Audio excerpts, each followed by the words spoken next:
Maraming paraan para ipumalas ang galing pagdating sa bakbakan. Ilan sa mga ito tinuturing ng form of art na kailangan din ng tamang paggamit. Kaya pagdating sa labanan, lahat dapat galingan. Yan ang aking kwentong dapat alam mo.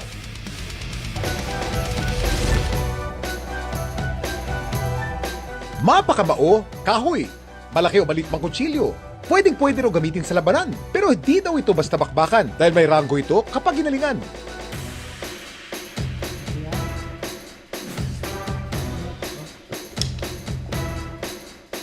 Ito ang Kali Martial Arts. Combative sports na may tuturing ang Kali Martial Arts. Dapat alam mo, noon pang panahon ng Kastila, pinaniniwalang nagsimula ang Kali na tinatago raw sa pagsasayaw. Nahahawig daw ito sa kanilang Pinoy martial arts gaya ng arnis at eskrima. Pero sa Kali, may hawak mang sandata o wala, uubra. Ang mahalaga, mabilis ang kilos at reflexes. Si Noe Ceciliano, halos 2 dekada na nagtuturo ng Kali Martial Arts. Likiti Kali is a close quarter combat fighting based on weapons, swords, knives, impact. Then we have also empty hand combat, panuntukan, mano-mano.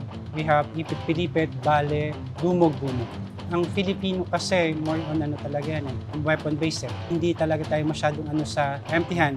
Pero when we reach the higher levels of Kali o eskrima, nandun na yung empty hand combat. Pag tinanggal mo yung weapons, so ang magiging weapon mo, yung bare hand mo.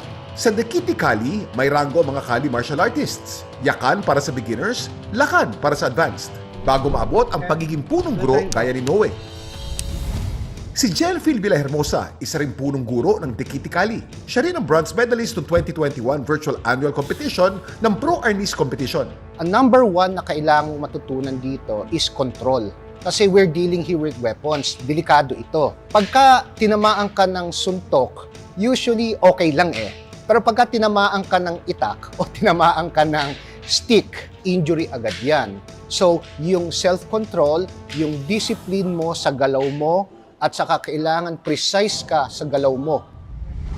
Ngayong araw, sabay-sabay nating aralin ang basics ng Pinoy martial arts na ito. Itong papakita ko, isa siya sa training for buno, ipit-pilipit. So from here, 1, 2, 3, paulit-ulit lang yan. Ito may resistance ang laro natin, laro namin. Okay, go. So this one,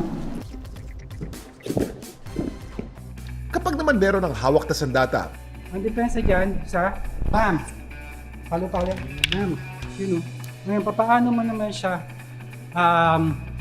gamitin yung dikit? Sige. Boom!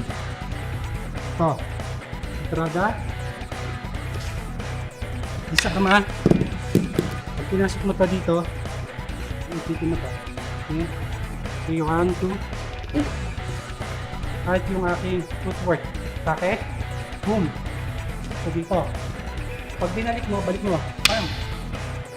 Ito. Pasok dito. Ngayon, pag disarma ko siya, disarma. Ayan. Taga. Ayan. So, hindi ko siya pwedeng gantuhin. Magkakabungi-bungi yan. Pagka malakas naman, pwede akong masugatan. Nagamitin ko yung footwork ko. Laterada. CPT, slash, thrust, slash. bilang sports, meron din daw itong mga kompetisyon. Gaya ng Philippine Eskrima Kali Arnis Federation para sa national at World Eskrima Kali Arnis Federation para sa international setting. Bago pa man daw natin subukan ang ibang dayuhang martial arts, huwag daw sana natin kalimutan na dito man sa atin, may martial arts din tayong panlaban.